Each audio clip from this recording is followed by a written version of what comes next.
Hello everyone, स्वागत है आप सभी का पढ़ ले जेई पर। मेरा नाम सचिन है और मैं आपको इस चैनल पर फिजिक्स पढ़ाऊंगा। कुछ चैप्टर्स हैं जो हम ऑलरेडी पढ़ चुके हैं, जैसे कि वेक्टर्स जो है, जो एक बहुत ही इंपॉर्टेंट पार्ट होता है फिजिक्स को पढ़ने के लिए। We have already finished that, right.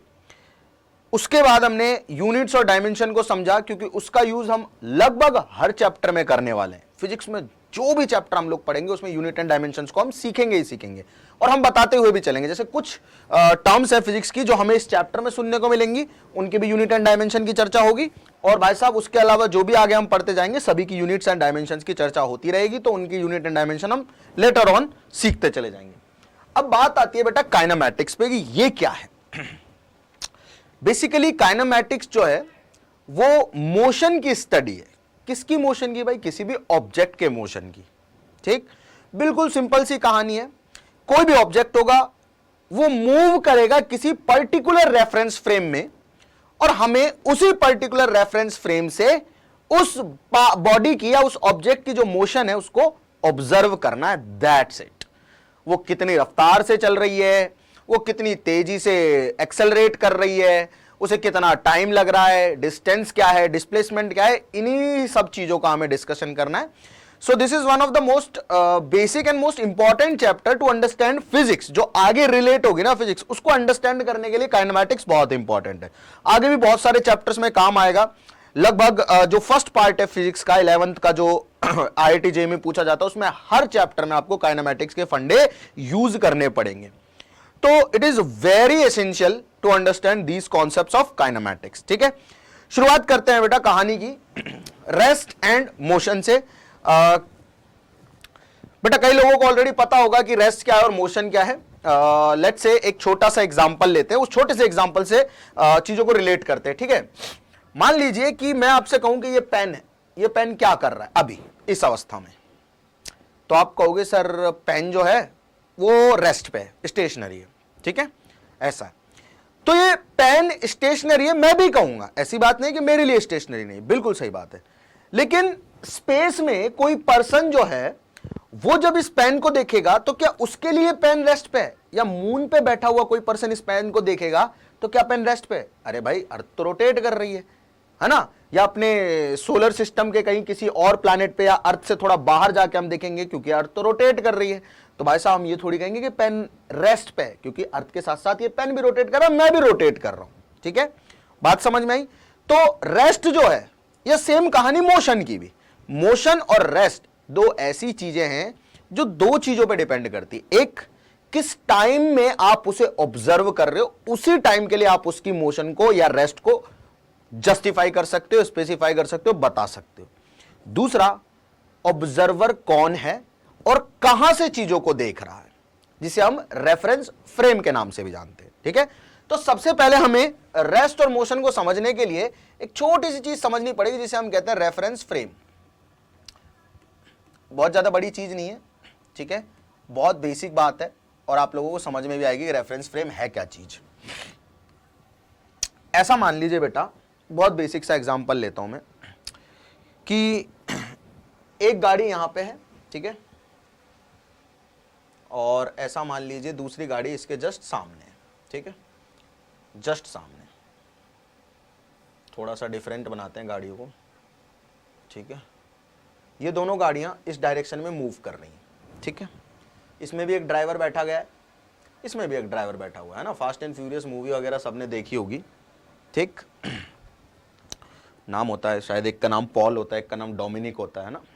चलो P और D नाम भी दे देते हैं इनको, this is Paul, this is Dominic. ठीक, अगर ये दोनों गाड़ियां, ध्यान से सुनना, सेम स्पीड से चल रही है हर एक मोमेंट पे, तो डोमिनिक को पॉल और पॉल को डोमिनिक एक दूसरे के आमने सामने दिखाई देंगे। मतलब ना तो पॉल के लिए डोमिनिक आगे या पीछे जा रहा है, ना डोमिनिक के लिए पॉल आगे या पीछे जा रहा है। समझे? मतलब ना तो P के लिए D आगे या पीछे जा रहा है, ना D के लिए P आगे या पीछे जा रहा है। अब अगर किसी एक पर्टिकुलर ऑब्जर्वर के लिए कोई ऑब्जेक्ट अपनी टाइम के साथ लोकेशन चेंज नहीं कर रहा है, तो वो रेस्ट पे है।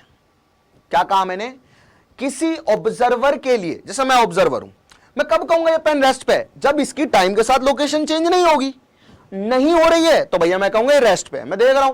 मैंने देखा 2 सेकंड हो गए यही है, 3 सेकंड हो गए यही, हाँ भाई टाइम के साथ इसकी लोकेशन चेंज नहीं हो रही है, इसका मतलब this pen is at rest. लेकिन अगर टाइम के साथ साथ इसकी लोकेशन चेंज होती रहे तो मैं कहूंगा ये रेस्ट पे नहीं है, अब ये मोशन में। लेकिन किसके लिए? सिर्फ मेरे लिए। तो सबसे पहली चीज रेफरेंस फ्रेम के लिए हमें ऑब्जर्वर को डिफाइन करना है, और ऑब्जर्वर जिस फ्रेम से देख रहा होता है चीजें उसी को हम रेफरेंस फ्रेम मानते हैं। ठीक है, तो हर एक पर्टिकुलर ऑब्जेक्ट की मोशन और रेस्ट अलग अलग ऑब्जर्वर के लिए अलग अलग मीनिंग रखती हैं।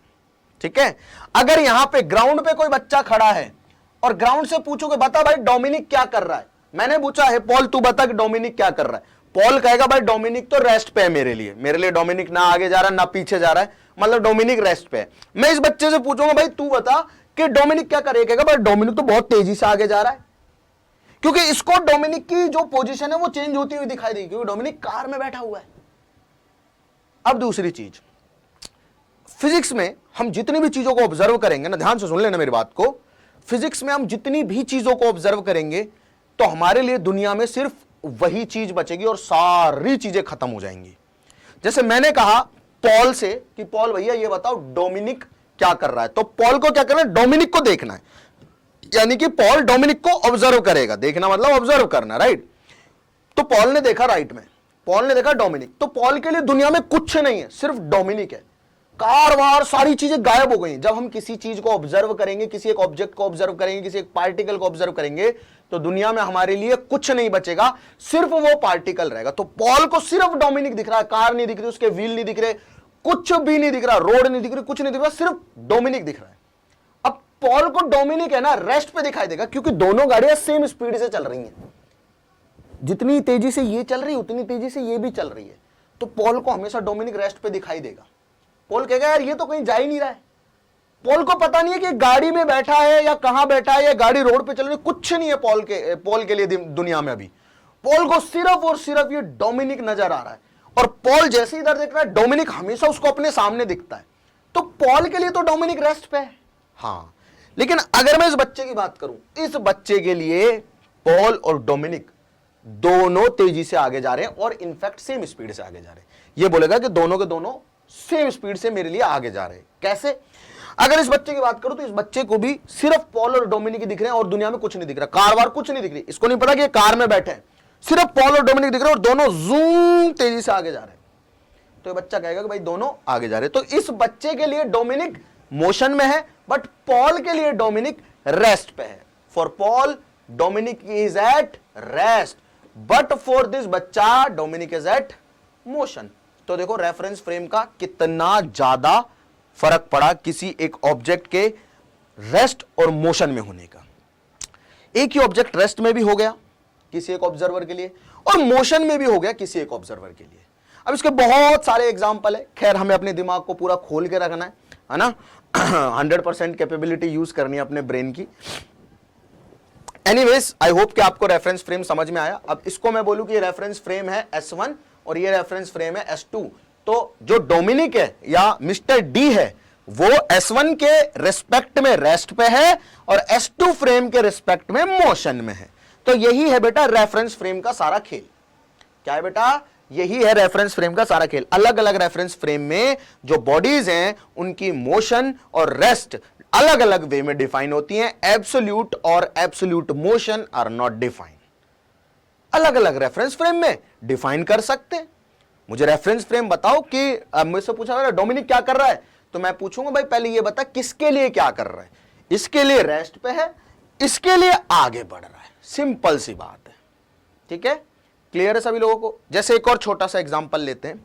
आप एक लंबी ट्रेन में बैठे हुए है ना, ऐसे कोई लंबी ट्रेन है, ठीक है, ऐसे बहुत सारे व्हील्स होते हैं ट्रेन में, ठीक है, ये इधर जा रही है, आप भी इस ट्रेन में बैठे हुए हो, बहुत बढ़िया, बहुत प्यारे तरीके से, है ना। लेट्स से यहाँ कहीं सीट है, आप यहाँ बैठे हुए हो, ठीक है, आपके सामने भी कोई और बैठा हुआ है या बैठी हुई है, जैसा तुम्हें इमेजिन हो वैसा मान लो, ठीक है। ये ए है, ये बी है, ठीक है, क्लियर है? क्लियर है भाई? चलो अब एक पर्सन, चलो यही है अपना S2 रेफरेंस फ्रेम है उसमें, ठीक है। आप ट्रेन में बैठे होगे, आपने एक्सपीरियंस किया होगा कि जब आप ट्रेन में बैठे होते हो आपके सामने वाला पर्सन आपके लिए रेस्ट पे है। क्यों रेस्ट पे? क्योंकि आप बोलोगे यार ये रुका ही तो हुआ है, चल थोड़ी रहा है। आप क्या बोलोगे, भाई ये रुका ही तो हुआ है, चल थोड़ी रहा है। आप भी बैठे हुए हो, आपके सामने वाला भी अपनी सीट पे बैठा हुआ है। मैं आपसे पूछूंगा आके, बता भाई ये सामने वाला क्या कर रहा है, आप बोलोगे सर पागल हो गए हो क्या, कुछ हो गया, कुछ तरीका कुछ चेंज हो गया है ना, ऊपर वाला हिल गया कुछ। बैठा तो हुआ है, रेस्ट पे है। तो इस बच्चे के लिए ये बच्चा बैठा हुआ है, इसमें कोई गलत बात नहीं है, और इस बच्चे के लिए ये बच्चा बैठा हुआ है, मतलब रेस्ट पे, इसमें कोई गलत बात नहीं है। दोनों एक दूसरे के लिए रेस्ट पे। अरे मैं सीट पे बैठा हुआ हूं ट्रेन में, सामने वाला बैठा हुआ है या बैठी हुई है, चलो ठीक है। तो जब वो सीट पे है तो रेस्ट पे ही तो है। मेरे लिए कब चलेगा, जब वो ट्रेन में घूमे, चले, इधर जाए, आगे जाए, पीछे जाए, तब मैं बोलूंगा हाँ चला चला चला चला। बट जब तक वो बैठा हुआ मेरे लिए रेस्ट पे। हाँ, अब सेम कहानी इससे पूछो कि बता भाई ये क्या कर रहा है, वो कहेगा अबे बहुत दूर, बहुत तेजी से जा रहा हो तो आगे। इसको ये आगे जाता हुआ दिखाई देगा।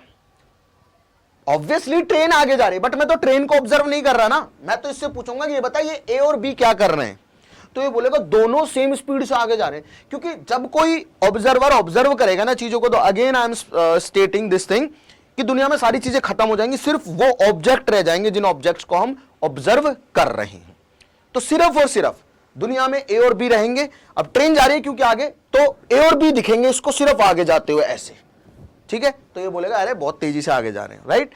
तो ये दोनों एक दूसरे के लिए तो रेस्ट पे है, यानी कि इस रेफरेंस फ्रेम में चाहे ए के फ्रेम में बी को देखूं, चाहे बी के फ्रेम में ए को देखूं, दोनों एक दूसरे के लिए रेस्ट पे। लेकिन यहां ग्राउंड पे खड़े हुए व्यक्ति के लिए ये दोनों के दोनों तेजी से आगे जा रहे हैं, ठीक है। ऑल्दो ग्राउंड जो है ना, धरती, वो भी चल रही है, घूम रही है भाई, अपनी एक्सिस पे भी और सन के अराउंड भी। लेकिन हम ग्राउंड को रेस्ट पे मानेंगे। क्यों? क्योंकि जितने भी ऑब्जेक्ट को हम ऑब्जर्व करेंगे वो धरती पे होंगे, और वो सारे ऑब्जेक्ट धरती पे चलेंगे। तो हम जिस स्पीड से घूम रहे होंगे उस स्पीड से वो भी घूम रहे होंगे, तो इफेक्ट नहीं आएगा। इसलिए we will always consider ground at rest. आज से छोटे छोटे फंडे इनको दिमाग में डाल लेना, लॉन्ग टाइम काम आएंगे। हम धरती को यानी कि ग्राउंड को भी रेस्ट पे ही मानेंगे, ठीक। खैर ये छोटी सी बात थी, छोटी सी चर्चा थी मोशन और रेस्ट की। रेफरेंस फ्रेम आपको समझ में आ गया हो क्या होता है। अब वन डायमेंशन मोशन की बात कर लेते हैं। मोशन इन वन डायमेंशन का मतलब क्या है कि कोई ऑब्जेक्ट जब एक ही डायमेंशन में मूव करे, ठीक है। मोशन इन वन डायमेंशन का मतलब क्या है? मोशन इन वन डायमेंशन का मतलब यह है कि अबाउट, मतलब इन रेफरेंस फ्रेम S1, कोई फ्रेम है, लेट से उसको नाम दे दिया S1, an object moves in one dimension only, उस मोशन को हम कहते हैं मोशन इन वन डायमेंशन। कि किसी that motion is called, motion is called, ध्यान से सुन लेना आप,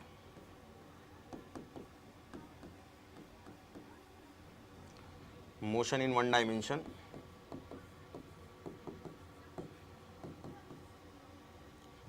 with respect to for frame S1। क्या कह रहा हूं बेटा? कोई रेफरेंस फ्रेम है S1, उस रेफरेंस फ्रेम में बैठ के मैं देख रहा हूं, अगर कोई ऑब्जेक्ट एक लाइन में मूव कर रहा है वन डायमेंशन में। वन डायमेंशन का मतलब क्या है? या तो वो ऐसे मूव करे, इस लाइन क्या लॉन्ग, अब इस लाइन क्या लॉन्ग का मतलब क्या है? वो ऊपर भी जा सकता है, नीचे भी जा सकता है, मोशन इन वन डायमेंशन। या वो ऐसे मूव करे, इसका मतलब क्या है? मोशन इन वन डायमेंशन, कि वो राइट जा रहा है या लेफ्ट जा रहा है। मतलब किसी भी एक डायमेंशन में मूव कर रहा है, उसमें आगे जा सकता है, पीछे जा सकता है, बट उस लाइन के अलोंग ही मूव करेगा, अलोंग द लाइन। ऐसे मूव कर सकता है, आगे जा सकता है, पीछे जा सकता है, फिर वापस आगे जा सकता है, फिर वापस पीछे आ सकता है, कोई गड़बड़ नहीं उसमें। ऊपर जा सकता है, अगर गया ऊपर तो ऊपर या नीचे ही जा सकता है, ठीक है। तो एक ही लाइन के अलोंग जब मूव करेगा अपना पार्टिकल किसी रेफरेंस फ्रेम के लिए, तो उसी रेफरेंस फ्रेम में उसको मोशन इन वन डायमेंशन कहेंगे। हो सकता है किसी और रेफरेंस में वो कुछ और कर रहा हो सकता है किसी और रेफरेंस में वो कुछ और कर रहा हो, बट हां, अगर हमने रेफरेंस फ्रेम डिफाइन कर दिया कि अगर किसी रेफरेंस फ्रेम में एक डायमेंशन में चल रहा है, तो उसी रेफरेंस फ्रेम में उसकी मोशन को वन डायमेंशन कहेंगे।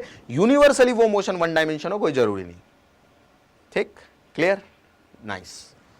अब पैरामीटर्स की चर्चा कर लेते हैं थोड़ी सी, मोशन की बहुत बेसिक बेसिक चीजें हैं। कौन कौन से पैरामीटर्स हैं? छोटे छोटे पैरामीटर्स हैं, जैसे कि टाइम तो आपको पता ही है, एक स्केलर क्वांटिटी है। टाइम के बारे में तो क्या ही बताऊं, एक स्केलर क्वांटिटी है ना, और साथ में यूनिट होती है इसकी सेकंड। ठीक है, क्लियर? स्केलर क्वांटिटी है, ऐसा यूनिट होती है सेकंड, बिल्कुल सिंपल सी बात। दूसरी चीज डिस्टेंस, और तीसरी चीज डिस्प्लेसमेंट। ठीक है, इनमें थोड़ा सा चर्चा कर लेते हैं।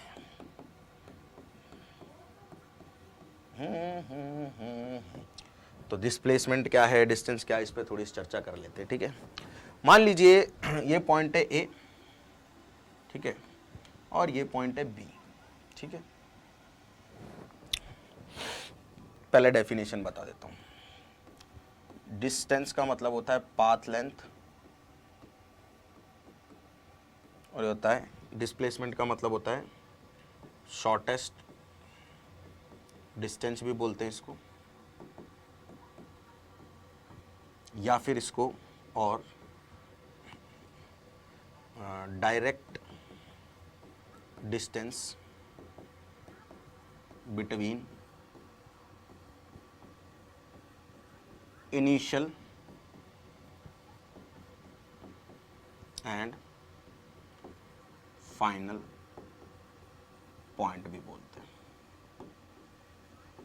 ठीक, क्या समझ में आया भाई? क्या समझ में आया भाई?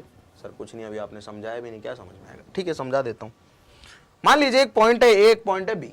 कोई पार्टिकल यहां से मूव करता है, यहां पे आता है, ठीक है, और दूरी चलता है मान लो 10 किलोमीटर। ठीक है, ठीक है, तो ए से बी तक जाने में इस भाई ने टोटल दूरी कितनी चली? 10 किलोमीटर। ठीक है, यानी कि टोटल पाथ लेंथ जो चली वो 10 किलोमीटर है, तो डिस्टेंस हो गई 10 किलोमीटर। ठीक है, अच्छा, डिस्टेंस एक स्केलर क्वांटिटी और डिस्प्लेसमेंट एक वेक्टर क्वांटिटी, यहां भी मैं लिख देता हूं। ठीक है, this thing is scalar quantity and this thing is a vector quantity. ठीक है, अब क्यों है वो भी समझ में आ जाएगा भाई। पाथ के लेंथ गिननी है आपको, मतलब पाथ की लेंथ गिननी है, मतलब कितने कदम आप चले एक जगह से दूसरी जगह जाने में, वो गिनना है। अब इसको गिनने में डायरेक्शन का तो सेंस नहीं है कोई। अगर आप एक जगह से दूसरी जगह पे जा रहे हो, सुनना ध्यान से, मैं कह रहा हूं आपसे कि ए पॉइंट से बी पॉइंट पे जा, मतलब मैं कह रहा हूं आपसे, चलो मैं ये कहता हूं कि यार एक काम कर, ठीक है, दुकान पे जा, पड़ोस वाली जो दुकान है अपनी घर के पास में, है ना, और वहां से ना मैगी के पैकेट लिया बहुत सारे। ठीक, तो तू गया और आ गया। मैंने बोला तूने कितने कदम चले? तो तूने बोला कि लगभग यार मैंने चले हैं 600 कदम। ठीक है, मैंने बोला ठीक है, तो तेरा डिस्टेंस जो तूने चला वो हो गया 600 कदम। अब इसमें कहीं डायरेक्शन का सेंस आया आपको? कहीं डायरेक्शन की रिक्वायरमेंट पड़ी आपको? डेफिनेशन के अराउंड देखते हैं इस चीज को। आपको सिर्फ ये देखना है कि कितना पाथ चला एक पॉइंट से दूसरे पॉइंट तक पहुंचने में, दैट इज डिस्टेंस। कितना भी चलो, कहीं भी चलो, कैसे भी चलो, एक पॉइंट से दूसरे पॉइंट में जा रहे हो ना, कैसे भी जाओ, उससे फर्क नहीं पड़ता, बस अपने कदम गिन लेना, वो डिस्टेंस है। तो इसमें तो कोई डायरेक्शन का सेंस ही नहीं। अच्छा, अब अगर मुझे ए से बी का डिस्प्लेसमेंट निकालना है, डिस्प्लेसमेंट होता है शॉर्टेस्ट डिस्टेंस, तो मैं आपसे पूछूंगा कि यार मेरे को एक बात बता, जैसे अपना जो बी है वो दुकान है, ए अपना घर है, और जो गवर्नमेंट ने रास्ता बनाया हुआ है ना, रोड बनी हुई है, वो ऐसे है, ऐसे, यहां कोई कॉलोनी है, ठीक है, तो ऐसे वो ऐसे ऐसे ऐसे ऐसे, तो अपन ऐसे ऐसे करके पहुंच गए। मैंने कहा कि यार 10 किलोमीटर टाइम, 10 किलोमीटर डिस्टेंस मुझे चलनी पड़ी, मतलब कितना पाथ मुझे कवर करना पड़ा? 10 किलोमीटर। ठीक है, दैट इज माई डिस्टेंस। अब थोड़ा डिस्प्लेसमेंट की डायरेक्ट उस डेफिनेशन पे आते हैं। ठीक है, मैंने कहा आपसे कि यार ये बताओ कि अगर ऐसा कोई तरीका बनाया जाए कि ए से बी को डायरेक्ट जोड़ दिया जाए, इनिशियल पॉइंट और फाइनल पॉइंट के बीच की डायरेक्ट डिस्टेंस, उसी को तो डिस्प्लेसमेंट कहते हैं। अरे ए से बी के बीच की डायरेक्ट डिस्टेंस, उसी को तो डिस्प्लेसमेंट कहते हैं ना। हाँ, दूसरा ये कि जो डिस्प्लेसमेंट है उसको आप शॉर्टेस्ट डिस्टेंस भी मान सकते हो। मतलब मैंने आपसे पूछा कि ए से बी पे सबसे छोटा पाथ जो हो सकता है वो बताओ कौन सा होना चाहिए, तो आपके दिमाग में पता क्या आएगा? ए से बी की तरफ सीधी लाइन के अलोंग चले जाओ सर जी, ए से बी की तरफ सीधी लाइन के अलोंग चल जाओ, आप शॉर्टेस्ट पाथ के अलोंग पहुंच जाओगे, और शॉर्टेस्ट पाथ को ही हम डिस्प्लेसमेंट कहते हैं। मान लो ये आया 8 किलोमीटर, मान लो ये आया, अरे इससे तो छोटा ही आएगा, सिंपल सी बात है, ये आया 8 किलोमीटर, तो डिस्प्लेसमेंट कितना हुआ 8 किलोमीटर। मैं गया तो ऐसे ऐसे बी पे, मेरी डिस्टेंस चली जो मैंने वो थी 10 किलोमीटर, लेकिन मेरा डिस्प्लेसमेंट हुआ मात्र 8 किलोमीटर। क्या समझे इससे आप? अगर मेरे को ए से बी पे शॉर्टेस्ट पाथ के अलोंग जाना है, क्योंकि डिस्प्लेसमेंट का मतलब है शॉर्टेस्ट पाथ टेकन या shortest distance between any two point. अगर मुझे ए से बी पे जाना है शॉर्टेस्ट पाथ के अलोंग, तो क्या मेरी एक फिक्स डायरेक्शन है कि मुझे टुवर्ड्स ईस्ट ही जाना है, तभी तो पहुंच पाऊंगा भाई साहब बी पे, नहीं तो पहुंच ही नहीं पाऊंगा। अगर मैं ऐसे निकल जाता या ऐसे निकल जाता तो क्या मैं शॉर्टेस्ट पाथ के अलोंग पहुंच पाता बी पे? नहीं। तो ये तो डिस्प्लेसमेंट नहीं होते। डिस्प्लेसमेंट सिर्फ वही कहलाएगा जो शॉर्टेस्ट पाथ होगा, because it is the definition of displacement. जो शॉर्टेस्ट पाथ होगा it is the definition of displacement. ठीक, अच्छा सर जी बात आप थोड़ी थोड़ी चमक रही है, ठीक है। अच्छा एनीवेज थोड़ी थोड़ी और बात कर लेते हैं डिस्प्लेसमेंट एंड डिस्टेंस के बारे में। हेडिंग डाल लो भैया, डिस्टेंस एंड डिस्प्लेसमेंट, ठीक है। अब ऐसा नहीं है कि यार इसकी कोई डेफिनेशन वगैरह है, बस जो डेफिनेशन थी वो मैंने लिखवा दी। अब थोड़ी थोड़ी चीजें आप लोगों को कवर करनी है, ठीक है। वेक्टर्स हमने पढ़ लिया है ना, अब देखना यूज कितना आएगा वेक्टर यहाँ पे।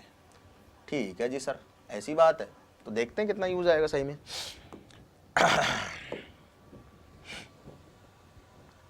सोच के देखो, मैं सेम काम दोबारा कर रहा हूं। एक पॉइंट है ए और एक पॉइंट है बी, यहां है ए, मान लो यहां है बी, यहां है बी, ठीक है, ठीक है, ठीक है। मैंने कहा कि ए से बी पे अपन जाते हैं ऐसे ऐसे ऐसे ऐसे पहुंच जाते हैं, 10 किलोमीटर चलना पड़ता है, तो डिस्टेंस हो जाती है 10 किलोमीटर। और अगर मुझे ए से बी की शॉर्टेस्ट डिस्टेंस चाहिए विच इज डिस्प्लेसमेंट, तो मेरे को यहां से इसी डायरेक्शन के अलोंग जाना पड़ेगा, इसी डायरेक्शन के अलोंग जाना पड़ेगा, नहीं जाना पड़ेगा। तो डिस्प्लेसमेंट की एक डायरेक्शन होती है, ठीक है, स्टार्टिंग पॉइंट से फाइनल पॉइंट की तरफ, this is the displacement direction, ठीक है। और एक मैग्नीट्यूड होता है विच इज 8 किलोमीटर। इसीलिए बेटा डिस्प्लेसमेंट एक वेक्टर है, डिस्टेंस नहीं है। डिस्टेंस में डायरेक्शन ही नहीं होती। मैं आपको बोलूं कि चल भाई यहां से जा उस पॉइंट तक और बस ये गिन लेना कितने कदम चला।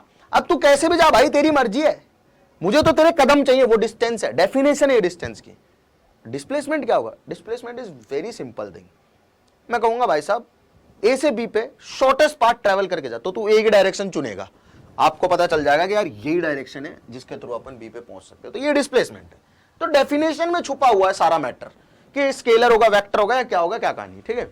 अच्छा ये बताओ कि डिस्टेंस जो है ना, उसका मैग्नीट्यूड, ठीक है, कभी कम हो सकता है डिस्प्लेसमेंट के मैग्नीट्यूड से। सोच के देखो, डिस्टेंस जो है उसका मैग्नीट्यूड कभी कम हो सकता है क्या?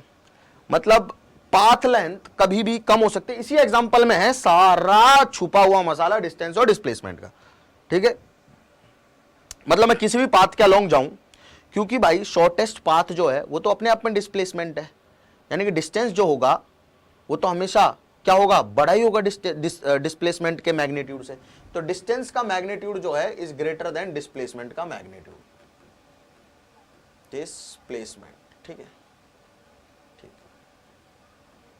ठीक है। क्या बराबर भी हो सकते हैं क्या दोनों? क्या बराबर भी हो सकते हैं क्या दोनों? सोच के देख, क्या बराबर भी हो सकते हैं क्या दोनों? क्या डिस्टेंस का मैग्नीट्यूड देख बड़ा होगा डिस्प्लेसमेंट से, क्योंकि displacement is the shortest path यार, शॉर्टेस्ट डिस्टेंस है वो, उससे छोटा तो कोई डिस्टेंस हो ही नहीं सकता। डिस्प्लेसमेंट अपने आप में सबसे छोटी डिस्टेंस है। तो क्या डिस्टेंस कभी बराबर हो सकती है डिस्प्लेसमेंट के? सोच के देखो, हाँ हो सकती है। किस केस में? जब आप डिस्प्लेसमेंट वाला पाथ ले लो। अरे जरूरी थोड़ी है कि आप यहीं से जाओ हर बार। मैं कहूं कि आपसे ए से बी पे चला जा, ठीक है। अब मैंने आपको ये नहीं बताया कि शॉर्टेस्ट पाथ के अलोंग जाना है, मैंने बस ये बोला कि ए से बी पे चला जाओ और अपने कदम गिन लेना, कितने कदम चला, मतलब कितनी दूरी चला है। आजकल तो वॉच आती है, बता देगी कितना किलोमीटर चला है। हाँ, आपने कहा ठीक है। अब आप है ना ऐसे आर्बिट्रेली यहां से चले और इसी पाथ के अलोंग चलने लग गए। आपने कहा भैया 8 किलोमीटर चला, तो मैंने कहा यार तूने 8 किलोमीटर डिस्टेंस चली, मेरे को थोड़ी पता कि तू किस डायरेक्शन में चला है। मैं तो बस ये कह रहा हूं कि ए से बी की मेरे को डिस्टेंस चाहिए। तो जो दूरी अपन चले ना ए से बी की, वो डिस्टेंस है। वो 8 किलोमीटर भी हो सकती है, वो 10 किलोमीटर भी हो सकती है। हो सकता है मैं कोई और बड़ा पाथ ले लेता और ये बेटा ऐसे आता और ये 20 किलोमीटर भी हो सकती थी। डिस्टेंस कुछ भी हो सकती है, डिस्प्लेसमेंट फिक्स होगा 2 पॉइंट के बीच का। Distance can be anything, displacement fix होगा 2 पॉइंट के बीच का। तो जो डिस्टेंस है वो हमेशा बड़ी होगी डिस्प्लेसमेंट के मैग्नीट्यूड से। वर्स्ट केस में वो बराबर हो सकती है जब उसी पाथ के अलोंग चला जाए कोई मुसाफिर जिस पाथ के अलोंग डिस्प्लेसमेंट है। अरे डिस्प्लेसमेंट भी तो एक डिस्टेंस ही है, बस उसके नाम के आगे शॉर्टेस्ट लग गया। यानी कि डिस्टेंस की सबसे छोटी वैल्यू जो हो सकती है ना, दैट इज डिस्प्लेसमेंट। ये है मुद्दे की बात। अब डिस्टेंस कभी डिस्प्लेसमेंट से छोटी नहीं हो सकती। अरे यार, सारी कहानी इस डेफिनेशन में है। Distance is the shortest distance is the displacement. तो डिस्टेंस तो बहुत सारी हो सकती है भाई, कोई भी पाथ ले सकता है इंसान एक पॉइंट से दूसरे पॉइंट पे जाने में, और वो दूरी गिननी है हमें, वो दूरी कैलकुलेट करनी है, तो उस दूरी को हम कैलकुलेट कर लेंगे, इसमें कोई बड़ी बात नहीं। ठीक है, पहली चीज। दूसरी चीज, अगर हमें डिस्प्लेसमेंट कैलकुलेट करना तो हमें शॉर्टेस्ट पाथ लेना पड़ेगा, और शॉर्टेस्ट डिस्टेंस जो होती है दो पॉइंट के बीच की, उसी को डिस्प्लेसमेंट कहते हैं। यानी कि डिस्प्लेसमेंट इज अ डिस्टेंस, बस वो शॉर्टेस्ट डिस्टेंस और उसकी फाइनाइट डायरेक्शन होती है, और वो वेक्टर है। ये छोटी छोटी चीजें जो अलग है। डिस्प्लेसमेंट भी डिस्टेंस, ये कौन सी distance? Shortest distance between two point, यही तो डेफिनेशन थी। What is displacement? Displacement is shortest distance between 2 point. चलो, I hope now everything is clear. तो डिस्टेंस का मैग्नीट्यूड हमेशा बड़ा होगा डिस्प्लेसमेंट के मैग्नीट्यूड से। सबसे छोटी वैल्यू जो डिस्टेंस के मैग्नीट्यूड की हो सकती है वो डिस्प्लेसमेंट के मैग्नीट्यूड के ही बराबर होगी। Displacement is a vector, distance is scalar. ठीक है, ये सारी कहानी आप लोगों को समझ में आ गई होगी बहुत बढ़िया तरीके से, राइट? आहा, डिस्टेंस का मैग्नीट्यूड कभी भी छोटा नहीं हो सकता डिस्प्लेसमेंट के मैग्नीट्यूड से, बिकॉज सबसे छोटा जो डिस्टेंस होता है उसे ही डिस्प्लेसमेंट कहते हैं, उससे छोटी डिस्टेंस नहीं हो सकती। ठीक है, अच्छा, अब क्योंकि डिस्टेंस जो है वो एक स्केलर क्वांटिटी है, तो इट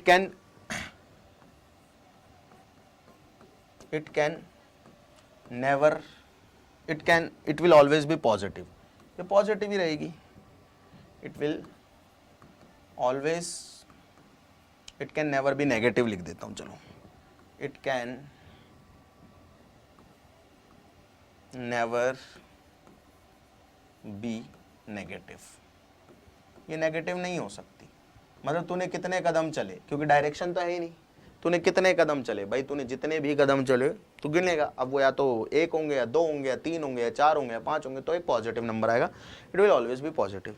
डिस्प्लेसमेंट जो है बेटा, क्योंकि एक वेक्टर है, वेक्टर का नेगेटिव वेक्टर सुना है, वेक्टर का जीरो वेक्टर भी सुना है, और वेक्टर अपने आप में एक वेक्टर है ही, तो it can be positive, negative as well as zero.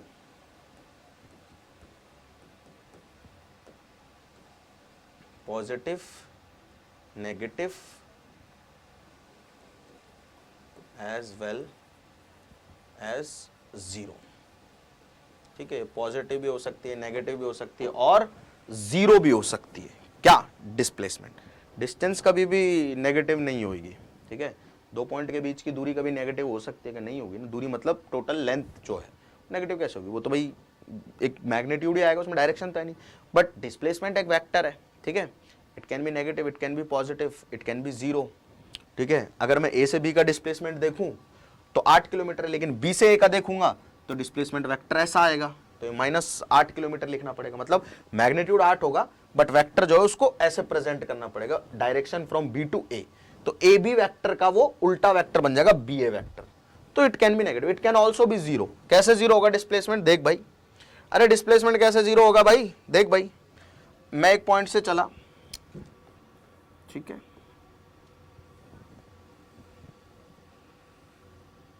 ऐसे गया, ऐसे गया, फिर ऐसे गया, फिर वापस वहीं आ गया ए पॉइंट में।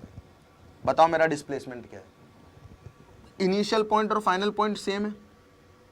इनिशियल पॉइंट और फाइनल पॉइंट के बीच की शॉर्टेस्ट पाथ जो होता है, इनिशियल पॉइंट और फाइनल पॉइंट के बीच का शॉर्टेस्ट पाथ जो होता है, उसको कहते हैं हम लोग डिस्प्लेसमेंट। तो इनिशियल पॉइंट और फाइनल पॉइंट सेम है, तो कोई पाथ ही नहीं है बीच में। सेम पॉइंट पे इनिशियल, सेम पॉइंट पे फाइनल, तो मतलब डिस्प्लेसमेंट जीरो। डिस्टेंस तो होगी, ये प्लस ये प्लस ये प्लस ये, डिस्टेंस तो इतनी होगी भाई, इधर इतनी चला, इतनी चला, इतनी चला, इतनी चला, तो पाथ लेंथ तो है, पाथ की लेंथ तो है, बट डिस्प्लेसमेंट नहीं, क्योंकि इनिशियल और फाइनल पॉइंट सेम पॉइंट पे आ गए। डिस्प्लेसमेंट नहीं है क्योंकि इनिशियल पॉइंट और फाइनल पॉइंट सेम पॉइंट पे आ गए, तो डिस्प्लेसमेंट इज जीरो।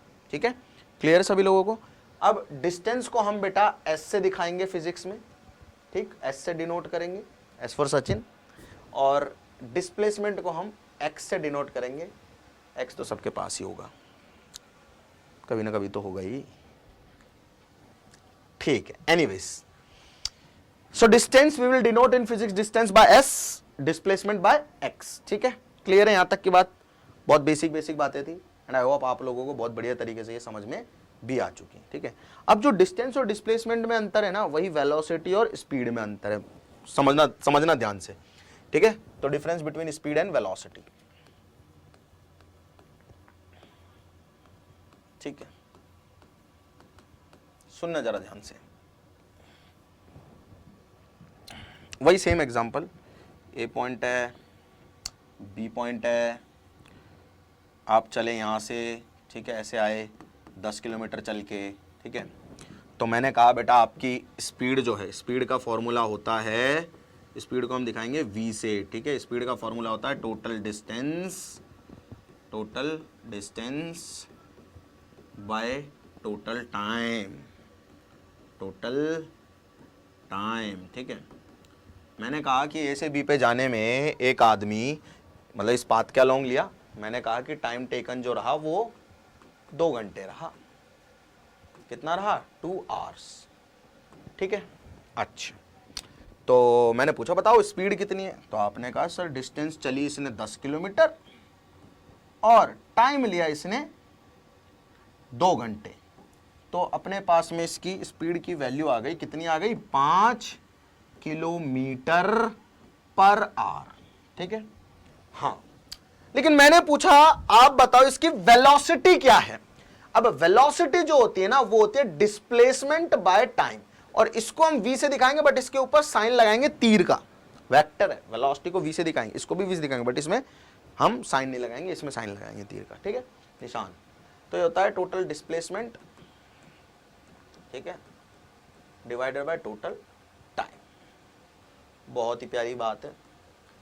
अब मैंने पूछा यार एक आदमी ए से बी जाता है इस पाथ के अलोंग, बताओ उसकी वेलोसिटी क्या है। तो आप कहोगे अच्छा ए से बी पे गए ना, तो सर पहले ए से बी का डिस्प्लेसमेंट निकालना पड़ेगा। अब आप कहोगे सर ए से बी का डिस्प्लेसमेंट जो होगा वो होगा इस डायरेक्शन में होगा डिस्प्लेसमेंट वेक्टर, ठीक है, वो होगा 8 किलोमीटर। ये पिछला वाला सवाल है, आपने कहा कि सर ए से बी के बीच की डायरेक्ट डिस्टेंस देखनी पड़ेगी, मतलब आप गए किसी भी पाथ से हो, डिस्प्लेसमेंट में तो आपको डायरेक्ट ही देखनी है, स्पीड में आपको डिस्टेंस देखनी है और वेलोसिटी में डिस्प्लेसमेंट देखना। आपने कहा सर 8 किलोमीटर लिख दो डिस्प्लेसमेंट, और टाइम कितना लगा भाई यहां से यहां पहुंचने में इसको टाइम कितना लगा, 2 घंटे, तो 2 घंटे लिख दिया, तो आएगा 4 किलोमीटर पर आवर। देखो अंतर है दोनों चीजों में, मैग्नीट्यूड में भी अंतर है, और डायरेक्शन तो खैर सिर्फ वेलोसिटी के पास है, इसके पास तो होती नहीं, ठीक है।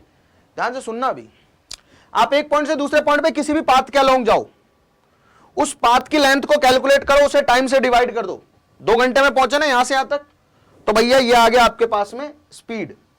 लेकिन जो वेलोसिटी होगी उसमें आपको यहां से यहां तक का पाथ नहीं देखना, आपको देखना है कि यहां से यहां तक की डायरेक्ट दूरी कितनी है, वो है 8 किलोमीटर। और टाइम कितना लगा, टाइम लगा, अरे टाइम तो हमें 2 घंटे ही लगा ना, हम इस पाथ के अलोंग गए थोड़ी, हमने तो बस कैलकुलेट किया, हम गए तो इसी पाथ के अलोंग थे ना, अरे हम गए तो इसी पाथ के अलोंग थे, मतलब मेरा इतना डिस्प्लेसमेंट कितने टाइम में हुआ है, 2 घंटे में, तो मेरी वेलोसिटी आ गई 4 किलोमीटर पर आवर।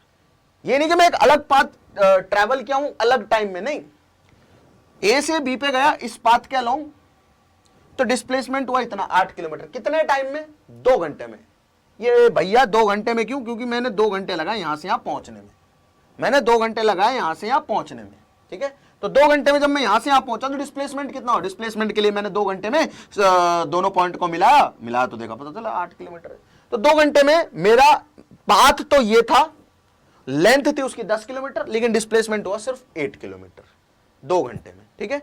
तो this is what are velocities. अच्छा, अब ध्यान से सुनना बेटा, जरूरी तो नहीं है कि मैं एक पॉइंट से दूसरे पॉइंट पे जाऊं, तो ये जो वेलोसिटी आ रही है 5 किलोमीटर पर आवर, तो क्या मैं इसी वेलोसिटी से चला हूंगा क्या, सॉरी स्पीड जो आ रही है 5 किलोमीटर पर आवर, तो क्या मैं इसी स्पीड से चला हूंगा कि पूरे रास्ते, हो सकता है 10 किलोमीटर तो बहुत ज़्यादा होते हैं, मैं बीच में रुका हूँ, है ना, पानी वानी पिया हो, कोल्ड ड्रिंक वगैरह पी हो, थोड़ा रेस्ट किया हो सकता है कभी भागा भी हूँ, तो क्या इस पूरे रास्ते में मेरी स्पीड 5 किलोमीटर पर आवर थी क्या, मतलब मैं हर एक घंटे में 5 किलोमीटर दौड़ रहा था कि हर एक इंस्टेंट पे मेरी स्पीड 5 किलोमीटर पर आवर की स्पीड थी क्या? नहीं थी। तो ये जो स्पीड आई है ना, ये है एवरेज स्पीड। तो हमें यहां पे एक छोटी सी चीज और लगा देनी चाहिए, वी एवरेज, और यहां भी स्पीड में भी लगा देना चाहिए एवरेज। तो ये जो वेलोसिटी लिखी है ना, ये अपने पास में आई है एवरेज वेलोसिटी, ठीक है। और ये जो स्पीड आई है ना, ये एवरेज स्पीड। मतलब ये कि अगर क्या बेटा, अगर 5 किलोमीटर प्रति घंटे की रफ्तार से दौड़ोगे तो गारंटी है आप 2 घंटे में इस पाथ के अलोंग 10 किलोमीटर चल लोगे। 4 किलोमीटर प्रति घंटे की रफ्तार से दौड़ोगे तो 2 घंटे में 8 किलोमीटर इस रास्ते के अलोंग चल लोगे। एवरेज है, एवरेज। पता चला एवरेज क्या होता है? अच्छा, क्योंकि हर एक मोमेंट पे तो मैं इतनी स्पीड कैरी कर नहीं रहूंगा, ये तो एवरेज बता रहा है। हो सकता है मैं किसी मोमेंट पे तो 0 स्पीड होगी ना मेरी, रेस्ट पे भी तो होऊंगा, रुकूंगा भी तो, रेस्ट भी तो करूंगा, पानी भी तो पीऊंगा, उस टाइम तो मैं इस रफ्तार से नहीं चल रहा, तो गलत डेटा है। हर एक पॉइंट पे इस रफ्तार से थोड़ी चल रहा हूं, नहीं भाई बिल्कुल भी नहीं। हर एक पॉइंट पे इस रफ्तार से थोड़ी चल रहा हूं, नहीं भाई बिल्कुल भी नहीं चल रहा ना, बस तो गलत डेटा हो गया। हाँ सर, बात अब थोड़ी थोड़ी समझ में आई। तो ये तो सिर्फ और सिर्फ इस चीज को बता रहा है कि किसी पाथ के अलोंग आपको चलना है, किसी पॉइंट से दूसरे पॉइंट पे जाना है, तो इतनी रफ्तार से चलोगे तो इतने घंटे में पहुंच जाओगे, ये चीज बता रहा है। ये हर एक पॉइंट पे मैं किस रफ्तार से चल रहा हूं ये नहीं बता रहा, हर एक पॉइंट पे मैं किस रफ्तार से चल रहा हूं उसे कहते हैं हम लोग instantaneous speed and instantaneous velocity. क्या कहते हैं? Instantaneous speed and instantaneous velocity. क्या समझे? Instantaneous speed and instantaneous velocity, ठीक है। इंस्टेंटेनियस का मतलब क्या है कि किसी इंस्टेंट पे मैं किस स्पीड से चल रहा हूं, जस्ट उस इंस्टेंट की बात की जाए, ठीक। एक ग्राफ के थ्रू समझते हैं, समझ में आएगी आपको बातें सारी।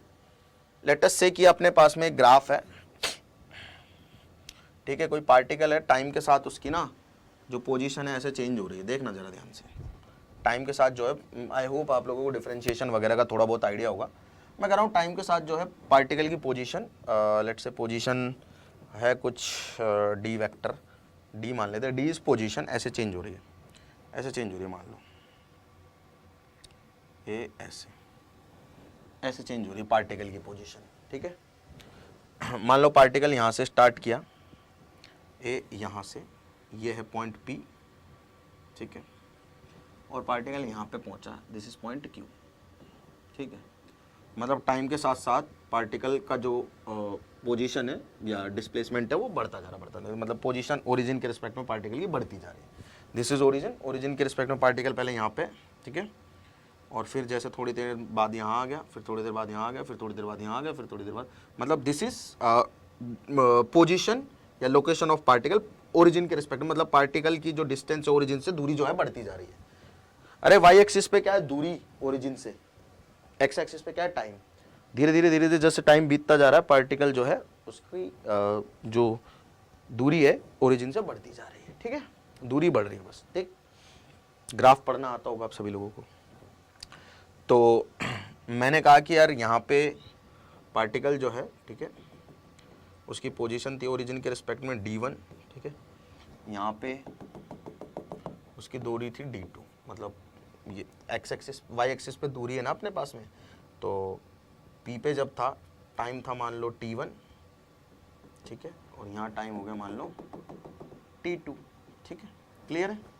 मतलब यहाँ 12:15 पे था तो ओरिजिन से d1 दूरी पे था, 1 बजे ओरिजिन से d2 दूरी पर है, ठीक है। अच्छा, तो अगर मुझे स्पीड निकालनी है, ठीक है, तो स्पीड के लिए मैं क्या करूँगा बेटा? सिंपल सी बात है, अगर मैं एवरेज स्पीड की बात करूँ तो total distance divided by total time, ठीक है ना, यही करूँगा ना, total distance divided by total time, यही करूँगा ना। तो टोटल डिस्टेंस कितनी चली है भाई साहब अपने पार्टिकल ने? जब पार्टिकल यहाँ से और यहाँ तक मूव किया है तो इनिशियली d1 पे था, फाइनली पहुँच गया d2 पे, तो d2 माइनस d1 हो गई। अरे ओरिजिन के रिस्पेक्ट में ये है डिस्टेंस, इस एक्सिस पे डिस्टेंस है, तो इनिशियली इतनी थी, फाइनली इतनी होगी, तो इतने में से इतना घटा दूं, यानी कि यही तो डिस्टेंस है जो इसने चली है पार्टिकल ने। ये तो ग्राफ है जो ये बता रहा है कि टाइम के साथ पार्टिकल की लोकेशन कैसे चेंज हो रही है, पोजीशन कैसे चेंज हो रही है, मतलब कितनी तेजी से आगे बढ़ रहा है, तेजी से पीछे जा रहा है, ऐसा कुछ बता रहा है, ठीक है। इस एक्सिस पे हमें ये दिखाई दे रहा है कि भैया पार्टिकल जैसे जैसे एक्सिस पे ऊपर जा रहा है ना पॉइंट, मतलब ये कि पार्टिकल की दूरी बढ़ रही है। तो दूरी कितनी बढ़ी, d2 माइनस d1, मतलब डिस्टेंस कितना हुआ, d2 माइनस d1। ओरिजिन के रिस्पेक्ट में देखो ये d2 है और ये d1 है, तो d2 माइनस d1 करूंगा तो ये, क्योंकि ऑलरेडी d1 पे तो था ही, t1 टाइम पे पार्टिकल d1 पे था, t2 टाइम पे d2 पे पहुंच गया, बस क्या हुआ, d2 minus d1 upon time कितना लगा भाई, t2 माइनस t1। कितना टाइम लगा, t2 माइनस t1, क्योंकि t1 12:15 पे पार्टिकल d1 पे था, 1 बजे कहां पहुंच गया भाई, d2 पे, तो कितना टाइम लगा, तो 1 में से 12-15 घटाओगे 45 मिनट ही लगा ना, समझ गए, 1 में से 12-15 घटाओगे 45 मिनट लगा, सिंपल सी बात है। अच्छा, इसको हमने लिख दिया डेल्टा, मतलब delta D bye delta T, ठीक है, स्पीड होगी delta D bye delta T. Delta D क्या है, डेल्टा डी है ये वाली दूरी, ठीक है, क्या है डेल्टा डी, ये वाली दूरी, और डेल्टा टी क्या है बेटा, ये वाली दूरी, ठीक है। क्लियर है सभी लोगों को, अरे क्लियर है क्या सभी लोगों को। अच्छा, मतलब अगर मैं इस पॉइंट और इस पॉइंट को मिला दूं, ठीक है, क्लियर है, समझ में आ गया। ये this distance is, this is delta T, इसको मैंने डेल्टा टी बोला है, और दिस इज डेल्टा डी, यहाँ से यहाँ तक की जो दूरी रेड, इसको डेल्टा डी बोला है, ठीक है। और इसमें अगर मैं यहाँ से थीटा का tan थीटा लूँ तो delta D upon delta T क्या आ जाएगा मेरे पास में, स्पीड आ जाएगी, ठीक है, क्लियर है। अच्छा, बहुत बढ़िया। अब मैं क्या करता हूँ, एक काम करता हूँ, वेलोसिटी अगर मुझे निकालनी है तो I may be following the same thing, ठीक। अब एक काम करते हैं छोटा सा, ठीक है, मैं ना इस पॉइंट को पास लाता जाता हूँ, मतलब टाइम को घटाता जाता हूँ, टाइम को घटाते रहो, घटाते जाओ, कर्व ऐसा है ना, ये दोबारा बना लेते हैं एक बार छोटा करके थोड़ा सा, ठीक है, टी टाइम है और यहाँ पे डिस्टेंस डी है, ठीक है, ऐसा कर्व था ये, ठीक है। मैं कह रहा हूँ कि टाइम जो है ना t1, उस पे पोजीशन थी पार्टिकल की कितनी, d1 ओरिजिन के रिस्पेक्ट में, और t2 टाइम जो था, ठीक है, उस पे पोजीशन कहीं यहाँ थी। मैं कह रहा हूँ t2 को पास ले आओ, और यहीं इसी पॉइंट के पास ले आओ, बिल्कुल इसी पॉइंट के पास t2 को भी ले आओ, बिल्कुल ले आओ भाई, बिल्कुल पास ले आओ। अगर t2 बिल्कुल पास आ जाए, सर कितना पास आ जाए, अगर t2 बिल्कुल पास आ जाए, ध्यान से सुनना, सर कितना पास आ जाए, अगर t2 इतना पास आ जाए कि t1 और t2 में कोई डिफरेंस ही नजर ना आए, मतलब जो गैप है लगभग 0 हो जाए, यानी कि डेल्टा t टेंड्स टू 0। अगर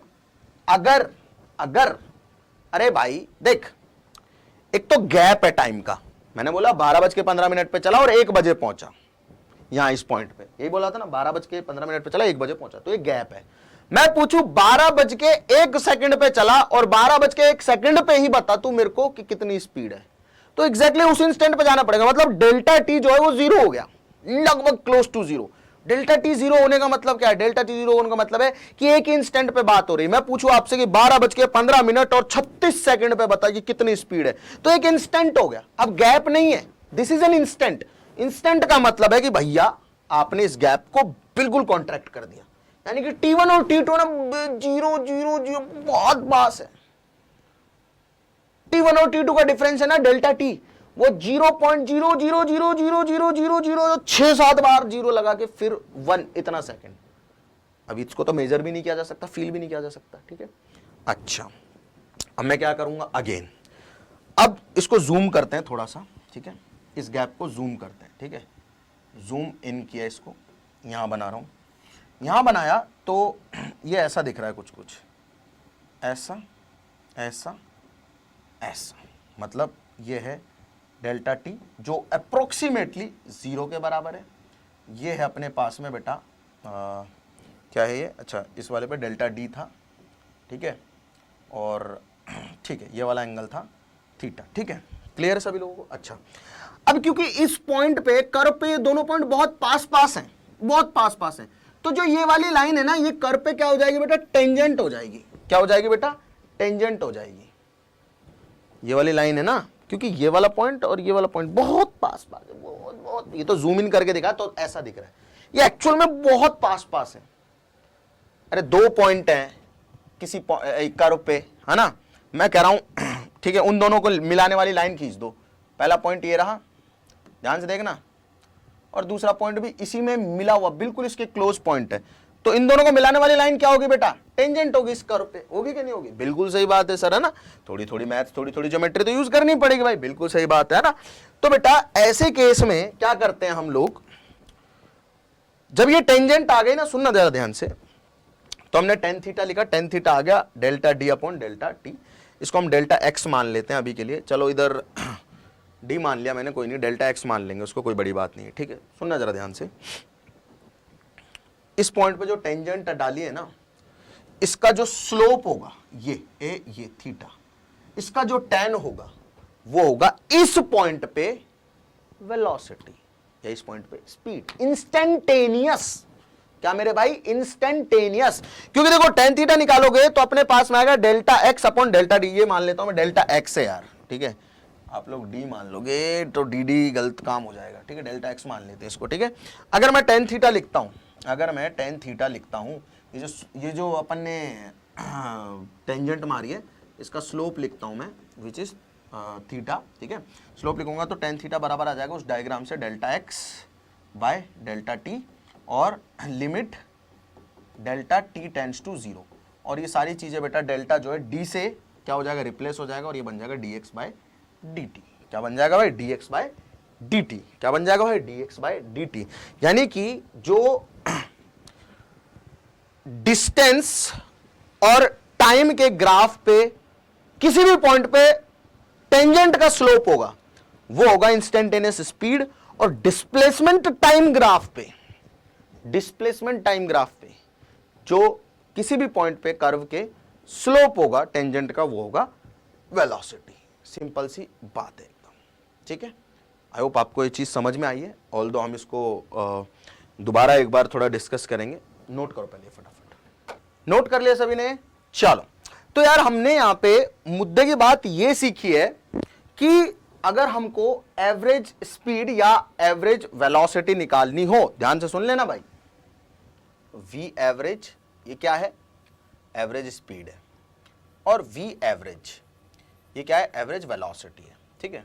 ये होगा total distance travel upon total time, delta लगा देते हैं, ठीक है, कि कितने टाइम में कितने डिस्टेंस ट्रेवल करी, ठीक है, किसी भी रेफरेंस फ्रेम में। और एवरेज वेलोसिटी होगी total displacement over total time, कि कितने टाइम में टोटल डिस्प्लेसमेंट कितना हुआ है, ठीक है। यहां से तो एवरेज की कहानी क्लियर होती है। अब इंस्टेंटेनियस की बात करते हैं। इंस्टेंटेनियस को हम बिना किसी एवरेज वेवरेज के दिखाएंगे, राइट। अगर मैं लिख रहा हूं v, इसका मतलब यह है इंस्टेंटेनियस स्पीड, और इंस्टेंटेनियस स्पीड होगी बेटा limit delta T tends to zero delta S upon delta T. यही इंस्टेंटेनियस का मतलब। क्या है इंस्टेंटेनियस का मतलब? इंस्टेंटेनियस का मतलब है कि जो टाइम गैप है ना, ये जीरो को टेंड कर रहा है। कितना करीब है हमें नहीं पता, बट ये जीरो के बहुत करीब है, लगभग जीरो ही है ये डेल्टा टी, लगभग जीरो, एग्जैक्टली जीरो नहीं है, मैं एग्जैक्ट जीरो नहीं बोल रहा हूं, मैं बोल रहा हूं लगभग जीरो। लगभग जीरो का मतलब क्या है? अप्रोक्सीमेटली जीरो है, जीरो को टेंड कर रहा है, जीरो की तरफ जा रहा है, जीरो बनने वाला है, जीरो नहीं है। अब जब भी ऐसी कंडीशन आते हैं कि भैया ये टाइम का जो गैप है वो जीरो होने जा रहा है, मतलब एक इंस्टेंट पे बात हो रही है, तो इसको हम लिख सकते हैं D S by D T. जब भी ऐसी चीज हमारे सामने आती है कि जो लिमिट होती है और delta T tends to zero हो जाए, मतलब कि हम नीचे वाली जो क्वांटिटी है जिसके रिस्पेक्ट में ऊपर वाली क्वांटिटी में चेंज मेजर कर रहे हैं वो जीरो को टेंड करने लग जाए, तो इस डेल्टा एस को हम डेल्टा को हम डी से रिप्लेस कर लेते हैं। दिस इज डिफरेंशिएशन, ठीक है, ठीक है। अगर मैं वेक्टर फॉर्म में लिखूं v, इसका मतलब है वेलोसिटी, कौन सी? इंस्टेंटेनियस, तो आ जाएगा limit delta T tends to zero and delta X over delta T, vector का साइन लगाना मत भूलना, और ये बन जाएगा D X by D T, ठीक है। और इसको कैसे कैसे निकाल सकते हैं? एवरेज को कैसे निकालेंगे भाई? एवरेज को निकालने का एक ही तरीका, टोटल डिस्टेंस आपने चली जो लिखो, टोटल टाइम जो है उससे डिवाइड कर दो, ठीक है। बिल्कुल सिंपल सी बात है। ये ग्राफ में मेजर भी कर सकते हैं हम, जैसे कि एवरेज की जब मैं बात कर रहा था, टोटल डिस्टेंस, इनिशियली पार्टिकल यहाँ था, फाइनल पोजीशन ये रही पार्टिकल की भैया, तो टोटल डिस्टेंस इतनी चल ली इसने, एक ही लाइन में चल रहा मान लो, टोटल डिस्टेंस इतनी चल ली इसने, ठीक। अच्छा, कितने टाइम में, यहां से शुरू किया मतलब इस टाइम पे शुरू हुआ, इस टाइम पे खत्म हुआ, मतलब इतने टाइम में, डेल्टा डी डिस्टेंस चली डेल्टा टी टाइम में, ठीक। अच्छा, अब ये एवरेज हो गया, बिल्कुल सिंपल सी बात है, ठीक। सेम वेलोसिटी का केस था, displacement divided by time, total displacement divided by total time. अच्छा, अब हम बात करते हैं स्पीड की और इंस्टेंटेनियस स्पीड और इंस्टेंटेनियस वेलोसिटी की। इंस्टेंटेनियस स्पीड और वेलोसिटी कैसे निकालेंगे, हम डिफरेंशिएशन कर देंगे, हम सभी को आता होगा। अगर मैं डिस्टेंस का डिफरेंशिएशन करूंगा टाइम के रिस्पेक्ट में तो स्पीड आएगी इंस्टेंटेनियस, अगर मैं डिस्प्लेसमेंट का डिफरेंशिएशन करूंगा टाइम के रिस्पेक्ट में तो इंस्टेंटेनियस वेलोसिटी आएगी मेरे पास, ठीक है, सिंपल सी कहानी है। और इसको कैसे निकाला जा सकता है, ग्राफ में टेंजेंट डालूंगा कर्व पे, सुनना ध्यान से, कोई भी कर्व दिया होगा उस पर टेंजेंट डालूंगा और उसका स्लोप निकाल लूंगा, स्लोप होता है टेन थीटा, ठीक है। स्लोप निकाल लिया, वो स्लोप उस पॉइंट पे, किसी भी पॉइंट पे बोले, जैसे कि मान लीजिए ये कोई कर्व है मेरे पास, ठीक है ना, टाइम और ये मान लो कि डिस्प्लेसमेंट दिया हुआ है, पार्टिकल का डिस्प्लेसमेंट है टाइम के साथ में ऐसे चेंज हो रहा है, ठीक है। मेरे से पूछा गया कि यहां पे वेलोसिटी बताओ, मैंने माना यहाँ पे वेलोसिटी है v1, तो मैंने यहाँ पे क्या कर दी, टेंजेंट खींच दी, ठीक है। अब ये टेंजेंट है, इसका जो एंगल है इसको मान लिया θ1, ठीक है।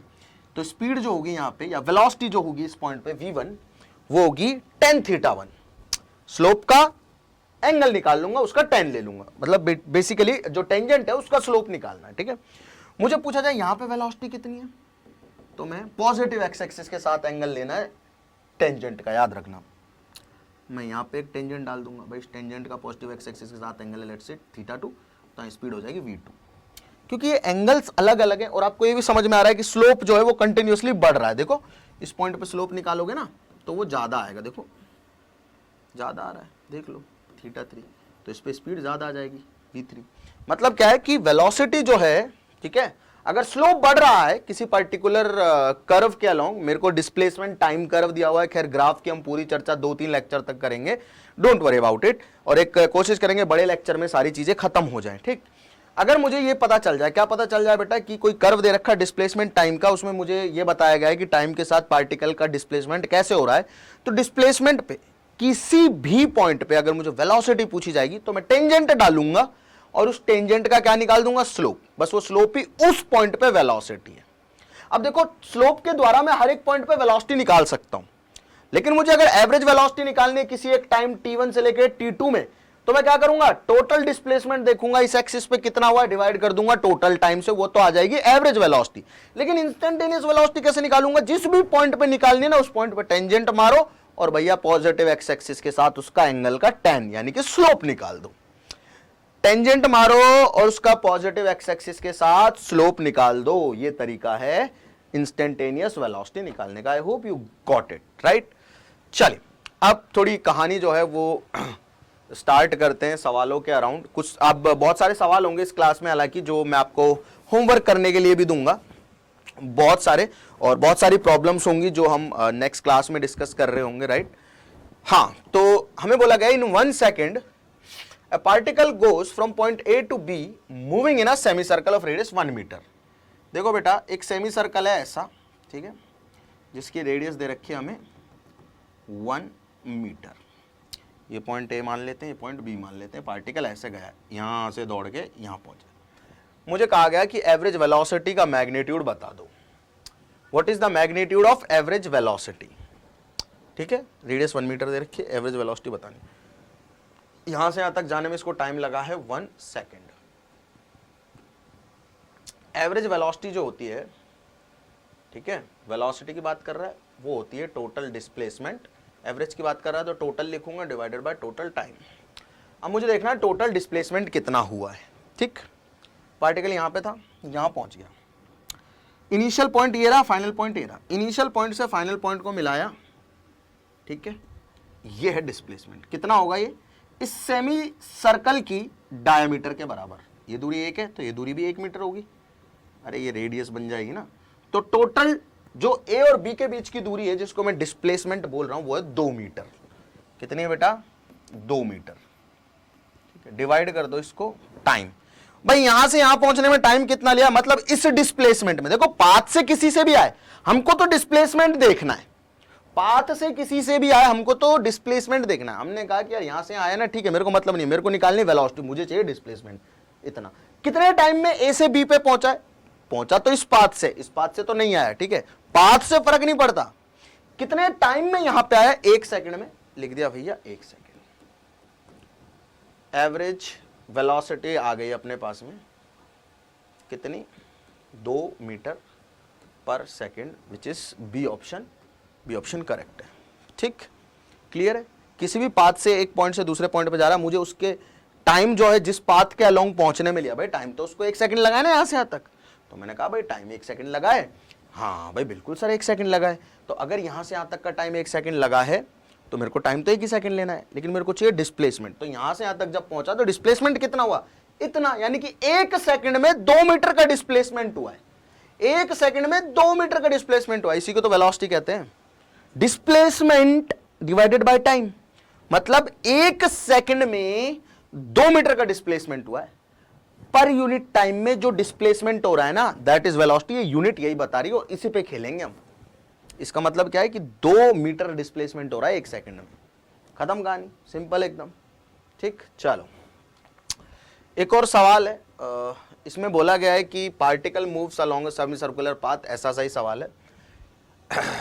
बोला गया है कि रेडियस है r और टाइम लग रहा है t, आपको डिस्टेंस कितनी ट्रैवल करी ये बताना है, डिस्प्लेसमेंट कितना हुआ ये बताना है, एवरेज स्पीड और एवरेज वेलोसिटी बतानी है, कोई दिक्कत वाली बात ही नहीं है। ये पॉइंट है एक ए और ये पॉइंट है बेटा बी, ये रेडियस है इसकी आर, ठीक है, पार्टिकल ए से बी गया, ऐसे मान लो, टाइम टी लिया इसने, ठीक है, यहां से यहां पहुंचने में टाइम लगा इसको टी। तो पहला डिस्टेंस कितनी ट्रैवल करी, भाई डिस्टेंस होता पाथ लेंथ कितनी ट्रैवल करी, तो यहां से चला और यहां तक इसने पाथ ट्रैवल किया, ये है जो सेमी सर्कल है उसकी सरकमफेरेंस, सेमी सर्कल की सरकमफेरेंस कितनी होगी, पूरे सर्कल की पाई 2 पाई आर, तो सेमी सर्कल की पाई आर, तो पहले सवाल का आंसर हो गया पाई आर। ठीक, डिस्प्लेसमेंट कितना हुआ, दूसरे का आंसर हो गया, डिस्प्लेसमेंट कितना हुआ, ये यहां से यहां पहुंचा, तो डिस्प्लेसमेंट हुआ इसका फाइनल और इनिशियल पॉइंट के बीच की सीधी दूरी डायमीटर के बराबर, विच इज 2r। ठीक है, एवरेज स्पीड क्या है, एवरेज स्पीड हो जाएगी बेटा total distance divided by time, तो टोटल डिस्टेंस चले इसने पाई आर, उसमें टाइम का भाग दे दो, टी टाइम लिया, और एवरेज वेलोसिटी हो जाएगी total displacement divided by time. ठीक है, क्लियर है, क्लियर है क्या, क्लियर है क्या बेटा सभी लोगों को, अरे क्लियर है क्या भाई, सिंपल सी बात है, सारी चीजें दे रखी है, सारी चीजें दे रखी है, डिस्प्लेसमेंट इतना, टाइम इतना, बस हो गया काम, एवरेज वेलोसिटी। ठीक ठीक, एक छोटा सा सवाल और, a body travels the first half of the total distance with velocity v1 and the second half with velocity v2, average velocity बतानी है, मतलब क्या है, सुन लो ध्यान से, एक मान लो कोई भी डिस्टेंस है जिसको हम d मान लेते हैं, ये टोटल डिस्टेंस है, इसको हम कह रहे हैं let's say this is d, this distance is बेटा d। ठीक है, अब सवाल में क्या दिया हुआ है, सवाल में ये दिया हुआ है, हमें पढ़ोगे आप तो आपको फील होगा और पता चलेगा कि पहला हाफ जो है यानी कि आधी दूरी विच इज प्रैक्टिकली d/2, बाकी बची हुई आधी कितनी हो जाएगी, वो भी d/2 हो जाएगी। अगर पहली आधी दूरी v1 स्पीड से चलता है, मतलब यहां से और यहां तक पार्टिकल चलता है सेम स्पीड से विच इज v1, और दूसरी आधी दूरी चलता है बेटा कितने टाइम में, सॉरी टाइम नहीं, कितनी स्पीड से, v2 से, तो हमें पूछा गया है कि एवरेज वेलोसिटी क्या है, फॉर्मूला हमेशा सेम रहेगा, क्या, जो एवरेज वेलोसिटी रहेगी ना, ठीक है, वो हमेशा रहेगी total displacement divided by total time. अब क्योंकि हम मोशन इन वन डायमेंशन पढ़ रहे हैं, तो अब हमें मेजर जो मोशन है उनको वन डायमेंशन में ही मानना है, अनलेस कोई पार्टिकल की वेलोसिटी आपको दिखाई नहीं हो या पार्टिकल की मोशन आपको दिखाई नहीं जाए, तो आपको वन डायमेंशन ही मानना है। ठीक है, one of the basic question है, तो बहुत बेसिक है। तो मैंने कहा जी बहुत बढ़िया यार, मेरे पास टोटल डिस्टेंस कितनी ट्रेवल करी वो तो है, और वो भी मैंने मानी, वो है डी, ये मैंने मानी, इसको रिप्लेस करना है डी को। और टोटल टाइम कितना लग रहा मुझे ये नहीं पता। मैंने माना कि यहां से यहां तक आने में इसको टाइम लगा t1, क्योंकि आधी दूरी अलग स्पीड से चला, आधी दूरी अलग स्पीड से चला तो अलग अलग टाइम लगेगा। यहां टाइम लग गया t2। तो क्या मैं ये कह सकता हूं कि जो एवरेज वेलोसिटी होगी, ठीक है, that will be equal to total distance, ठीक है, यानी कि d, टोटल डिस्टेंस तो d है, डिवाइडेड बाय टोटल टाइम यानी कि t1 प्लस t2। इस t1 और t2 को मैं रिप्लेस कर सकता हूं। भाई टाइम क्या होता है? टाइम होता है डिस्टेंस डिवाइडेड बाय स्पीड या डिस्प्लेसमेंट डिवाइडेड बाय वेलोसिटी। बात एक ही है। बात एक कैसे? क्योंकि एक लाइन में जब पार्टिकल मूव करेगा तो जो उसका डिस्प्लेसमेंट होगा वही डिस्टेंस होगा। अरे एक लाइन में जब पार्टिकल एक ही डायरेक्शन में मूव करेगा तो जो उसकी डिस्प्लेसमेंट होगी वही डिस्टेंस होगी। अरे एक लाइन में जब मूव करेगा तो जो डिस्टेंस होगी वही डिस्प्लेसमेंट होगी। सिंपल सी बात है, सिंपल है, समझ गए ना भाई। मान लो यहां से चला पार्टिकल 5 मीटर, तो पाथ लेंथ भी 5 मीटर और दोनों के बीच की सीधी दूरी भी 5 मीटर। तो वन डायमेंशन में जब चलता है पार्टिकल एक ही डायरेक्शन में, वन डायमेंशन में भी एक ही डायरेक्शन में, तो डिस्टेंस और डिस्प्लेसमेंट सेम होते हैं एक ही डायरेक्शन में जब चलेगा तो, और वो भी सीधी लाइन में। तो t1 की वैल्यू हो जाएगी बेटा, डिस्टेंस कितनी चली है d/2 और कितनी स्पीड से चली है v1, तो d/2 डिवाइडेड बाय v1। ये डिस्टेंस है, इसको v1 से डिवाइड कर दिया, ये आ गया d1, हाँ सॉरी d/2 v1, ठीक है। सिमिलरली t2 की वैल्यू आ जाएगी, यहाँ से यहाँ तक दूरी चली है इसने d/2 किस स्पीड से, v2 से, तो ये आ गया अपने पास d/2 v2। वहाँ पुट कर दो t1 और t2 की वैल्यू।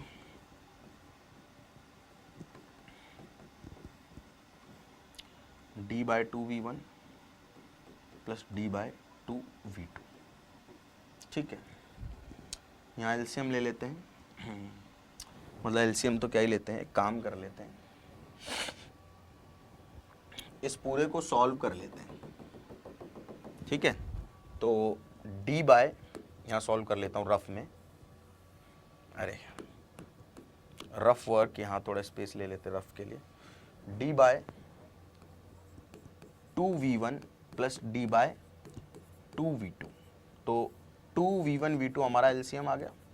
यहाँ आ जाएगा d इंटू v2 प्लस यहाँ आ जाएगा d इंटू v1, ठीक है। तो यह आ जाएगा d v1 प्लस v2, इस v2 प्लस v1 को मैंने v1 प्लस v2 लिख दिया, एक ही बात है, डिवाइडेड बाय 2v1v2, ठीक है। तो नीचे जो भी लिखा हुआ है ना इसको हटा के मैं ये लिख सकता हूँ, फेयर एनफ है।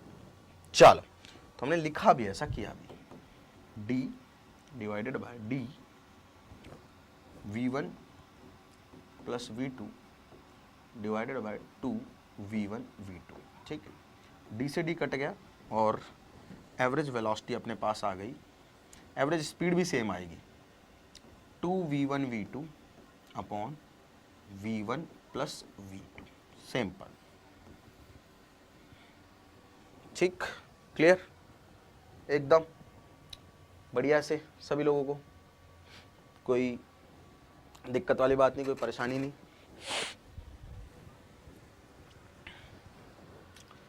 देख लेना एक बार कैसे किया है। ये दे रखा था कि इस आधी डिस्टेंस को एक स्पीड से चल रहा है, दूसरी स्पीड से आधी डिस्टेंस को चल रहा है, तो टाइम t1 t2 मैंने माना, d1 जो डिस्टेंस है d वो मैंने मानी थी, एज्यूम करी थी, तो मुझे t1 t2 को और d को रिप्लेस करना था, v1 v2 दिया हुआ है सवाल में, so I did it this way, ठीक है। एक अच्छी जो प्रोसेस है वो हमें सेट करनी पड़ेगी बेटा, और प्रॉब्लम सॉल्विंग स्किल्स डेवलप करनी पड़ेंगी, चीज़ें सीखनी पड़ेंगी, राइट।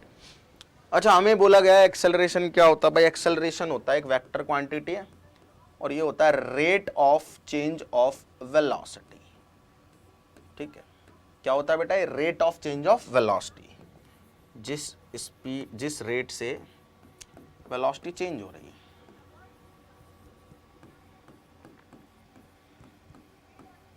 ठीक है। अब यार ये बात पता चल गई सभी लोगों को, बहुत बढ़िया। अब मैं कह दूं अगर ये तो एवरेज एक्सेलरेशन हो गया, अरे सर ऑब्वियस सी बात है, जो टोटल चेंज आया वेलोसिटी में, टोटल कितना टाइम लगा उतना चेंज आने में, उससे डिवाइड करूंगा तो एवरेज एक्सेलरेशन आएगा। मुझे तो आप ये बताओ कि इंस्टेंटेनियस एक्सेलरेशन क्या होगा? इंस्टेंटेनियस के लिए आप सभी लोगों को पता हम क्या करते हैं, इंस्टेंटेनियस के लिए हम limit delta t tends to 0 और डेल्टा v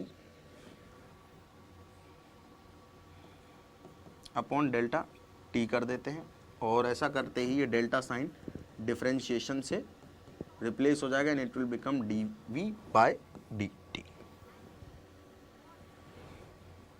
ठीक है, क्लियर है सभी लोगों को? तो ये है एक्सेलरेशन की कहानी। यानी कि जो डिफरेंशिएशन होता है उसका बेसिकली मीनिंग क्या होता है मैं बता देता हूं आप लोगों को। डिफरेंशिएशन का मीनिंग होता है स्लोप ऑन, यहां पे जो भी लिखा हुआ है ना उस कर्व पे, जैसे v का डिफरेंशिएशन कर रहे हैं t के रिस्पेक्ट में, इसका मतलब vt कर्व पे जो स्लोप होगा वो एक्सेलरेशन को बताएगा इंस्टेंटेनियस। ठीक है, तो ये है slope of tangent on vt curve.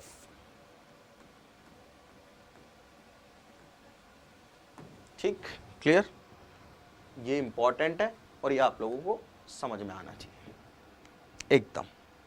कुछ और छोटी छोटी बातें जिनको हम करते हैं नेक्स्ट क्लास में हम लोग क्वेश्चन के साथ प्रोड्यूस, नेक्स्ट क्लास में हम क्वेश्चन की प्रैक्टिस करेंगे बहुत सारे, और बहुत सारे केसेस हम लोग को डिस्कस करने। ठीक है, इक्वेशन ऑफ मोशन बेटा एक्चुअली मैं चाहता नहीं कि हम इनको ड्राइव करें, ड्राइव होने को तो हो जाएंगी, चलो कर लेते हैं, बहुत ज़्यादा बड़ी चीज़ नहीं, बहुत छोटी चीज़ें। देखो एक्सेलरेशन को हमने क्या माना बेटा, dv बाय dt। थोड़ा कैलकुलस यूज करूंगा, इंटीग्रेशन डिफरेंशिएशन, आई होप आप लोगों को पता है।